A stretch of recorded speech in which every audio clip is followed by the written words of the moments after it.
Oke, kita lanjut ke minggu ketiga. Minggu kedua. Sorry, sorry. Masih bersama si Oscar. Di sini minggu kedua kita ngebahas tentang parameter hidrologi dan hidrogeologi. Nah, parameter hidrologi dan hidrogeologi adalah besaran-besaran yang digunakan untuk menggambarkan karakteristik kuantitatif dan kualitatif dari air. Jadi karakteristik dari kuantitatif dan kualitatif dari air, baik di permukaan maupun di bawah permukaan tanah. Parameter-parameter ini sangat penting dalam berbagai kajian, seperti perencanaan tata ruang, pengelolaan sumber daya air, dan mitigasi bencana. Parameter hidrologi berkaitan sama siklus hidrologi dan umumnya berkaitan dengan air permukaan.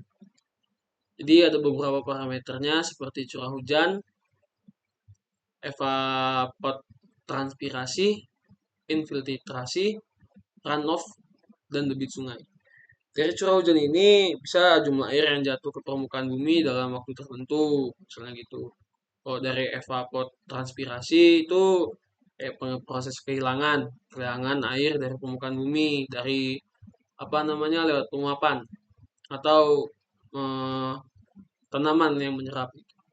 Kalau di infiltrasinya itu tuh itu tadi kalau yang Eva-nya itu tuh tanaman yang nyerap, tapi kalau infiltrasi itu tuh tanah, air yang nyerap ke dalam tanah. Lagi yang tadi itu runoff. Runoff ini aliran air permukaan yang menuju ke sungai atau badan air lainnya. Sungai, danau, atau apa gitu kan. Terus yang terakhir itu ada debit sungai. Tahu debit lah. Itu kayak itu volume air yang mengalir melalui suatu penampang sungai dalam waktu tertentu. Dengan parameter hidrogeologi itu lebih spesifik berkaitan dengan karakteristik air tanah. Di beberapa parameternya itu porositas. Porositas ini persentase volume ruang kosong dalam batuan atau tanah. Yang kedua ada permeabilitas atau kemampuan batuan atau tanah untuk meloloskan air. Ya rongga-rongga gitu nah. Rongga-rongga di batu itu. Ada dia pori-pori. Jadi yang ketiga itu ada transmisivitas. Transmisivitas itu laju aliran air melalui suatu lapisan aquifer. Yang keempat itu ada tinggi muka air tanah, ketinggian permukaan air dalam aquifer. Aquifer itu udah dijelasin di minggu kemarin. Terus kualitas air tanah, itu kandungan mineral, bahan organik, dan polutan dalam air tanah. Pentingnya parameter hidrologi dan hidrogeologi.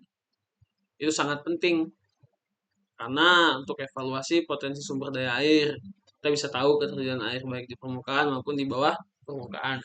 Kedua itu untuk perencanaan tata ruang, itu menentukan lokasi yang sesuai untuk berbagai aktivitas manusia, untuk pengelolaan sumber daya air, untuk mitigasi bencana, dan lain-lain.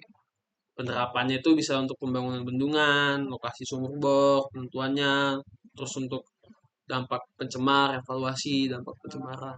Terima kasih, lanjut lagi ya.